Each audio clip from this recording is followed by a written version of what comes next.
اعوذ باللہ من الشیطان الرجیم، بسم اللہ الرحمن الرحیم۔ ملک یمن کے پاس ایک قبیلہ آباد تھا جس کا نام سبا تھا۔ یہاں کے لوگ سورج کی پوجا کرتے تھے اور ان کی حکمران ایک نہایت خوبصورت خوبرو ملکہ سبا بلقیس تھیں۔ ایک دن کا واقعہ ہے کہ حضرت سلیمان علیہ السلام ایک مہم پر تھے۔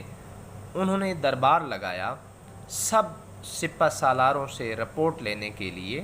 جن و انس، جانور اور پرندے سب کے سب حاضر ہوئے، مگر ان کا چہیتا پرندہ ہدہد غائب تھا۔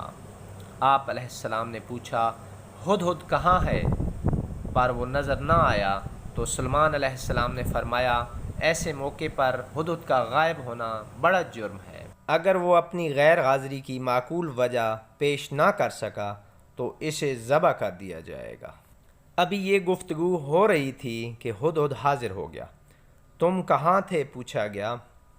ہدہد نے بڑے احترام سے جواب دیا، اے اللہ کے پیغمبر، میں اڑتے اڑتے جنوب میں ایک ایسے ملک پہنچ گیا تھا جہاں لوگ شرک میں مبتلا دیکھے۔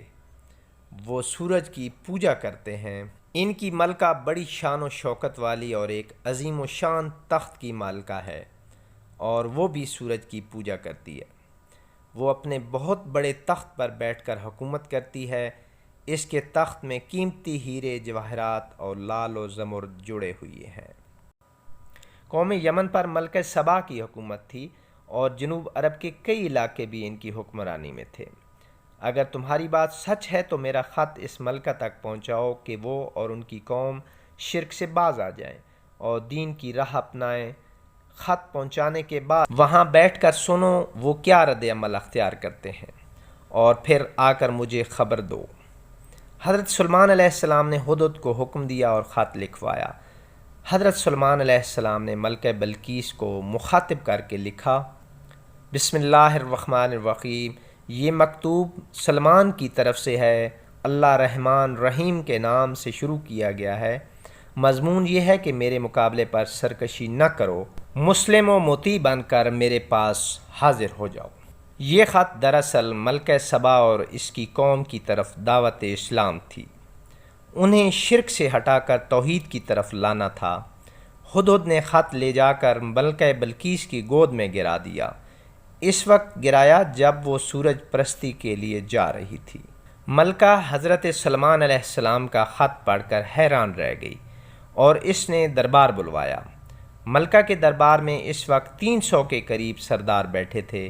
انہوں نے جب خط کا متن سنا تو طیش میں آ گئے اور کہا کہ یہ ہماری توہین ہے، ہمیں اس کا سخت جواب دینا چاہیے۔ مگر ملکہ بہت سمجھدار تھی، اس نے انہیں سمجھایا کہ خط سے پتہ چل رہا ہے کہ یہ کوئی عام شخص نہیں، خدا کا پیغمبر ہے۔ ہمیں حکمت سے کام لے کر اسے آزمانا چاہیے۔ اگر یہ واقعی اللہ کے نبی ہوئے تو تحائف قبول نہیں کریں گے اور پھر ہم ایمان لے آئیں گے۔ کافی بحث کے بعد یہ طے پایا کہ حضرت سلیمان علیہ السلام کی خدمت میں پہلے تحائف بھیجے جائیں اور انتظار کیا جائے کہ ہمارے ایلچی کیا جواب لے کر لوٹتے ہیں۔ ہدہد یہ ساری گفتگو سن رہا تھا۔ اس نے آ کر حضرت سلیمان علیہ السلام کو ساری بات بتا دی۔ دوسری جانب ملکہ بلقیس نے ایک وفد تیار کیا جس کے ہاتھ نہایت قیمتی تحفے، تحائف، غلام اور لونڈیاں حضرت سلیمان علیہ السلام کی خدمت میں روانہ کیے گئے۔ حضرت سلیمان علیہ السلام نے اس وفد کا ایسا شاندار استقبال کیا کہ وہ حیران رہ گئے۔ یاد رہے کہ حضرت سلیمان علیہ السلام اس وقت دنیا میں سب سے امیر ترین شخص تھے۔ انہوں نے وفد کو بتایا کہ مجھے خدا نے وہ کچھ دیا ہے جس کا ملکہ بلقیس تصور تک نہیں کر سکتی، اس لیے یہ سب تحائف واپس لے جاؤ اور اپنی ملکہ سے کہہ دو کہ اگر اسلام قبول نہیں ہے تو ہمارے عظیم و شان لشکر کا انتظار کرے، جس کا مقابلہ کرنے کی ہمت تمہاری قوم میں نہیں ہے۔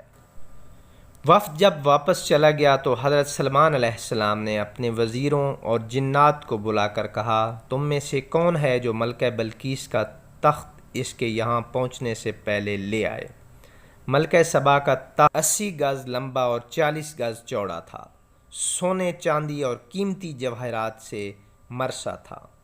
اسے اٹھانا تو دور ہلانا بھی آسان نہیں تھا۔ ایک جن نے کہا کہ حضور میں دن ڈلنے سے پہلے لا سکتا ہوں۔ حضرت سلمان علیہ السلام کے ایک وزیر جن کا نام آصف بن برخیا تھا، وہ اسم اعظم جانتے تھے، ولی اللہ تھے، انہوں نے کہا کہ میں پلک جھپکتے ہی پہلے لا سکتا ہوں، میرے پاس صحیفوں کا علم ہے۔ حضرت سلمان علیہ السلام نے آصف بن برخیا کو حکم دیا اور ملکہ کا تخت لمحوں میں حضرت سلمان علیہ السلام کے سامنے ان کی کرسی کے برابر میں موجود تھا۔ حضرت سلمان علیہ السلام نے تخت حاضر ہو جانے کے بعد اس پر لگے ہیرے جواہرات اور دیگر قیمتی اشیاء کو ہٹانے کا حکم دیا تاکہ اس کی شناخت باقی نہ رہے اور ملکہ کا امتحان لیا جا سکے۔ جب ملکہ حضرت سلمان علیہ السلام کی سلطنت میں حاضر ہوئی تو اس کا پرتپاک استقبال ہوا۔ اسے ایک ایسے محل میں لے جایا گیا جس کا فرش ایک مخصوص شیشے کا بنا ہوا تھا، جسے دیکھ کر گمان ہوتا تھا کہ شاید پانی کا چھوٹا سا تالاب ہے۔ لہٰذا جب ملکہ اس محل میں داخل ہوئی تو فریب نظر کا شکار ہو کر اپنے لمبے شاہی لباس کو دونوں ہاتھوں سے اوپر کر لیا تاکہ بھیگ نہ جائے، لیکن فرش پر قدم رکھنے کے بعد ملکہ کو یہ جان کر حیرت اور شرمساری محسوس ہوئی کہ یہ پانی نہیں بلکہ فرش پر لگے شیشے کا عکس ہے۔ ملکہ بلقیس کو جب اس کا تخت دکھایا گیا جس کی شکل بظاہر تبدیل کر دی گئی تھی، مگر وہ اپنی ذہانت سے تخت کو پہچان گئی اور حیران رہ گئی کہ وہ اپنا تخت سخت حفاظتی پہرے میں چھوڑ کر آئی تھی۔ اسے اس بات کا یقین ہو گیا کہ جو شخص اس کے اتنے بھاری بھرکم تخت کو اتنی کم مدت میں یمن سے 1500 میل دور یروشلم کے شہر لا سکتا ہے، وہ یقیناً خدا کا پیغمبر ہے۔ یہ سب معجزات دیکھ کر وہ اور اس کے تمام لشکری حضرت سلمان علیہ السلام کے ہاتھ پر مسلمان ہوئے اور کفر و شرک کی دنیا چھوڑ کر توحید کا پرچم تھاما، اور یمن اور جنوب عرب میں اسلام پھیل گیا۔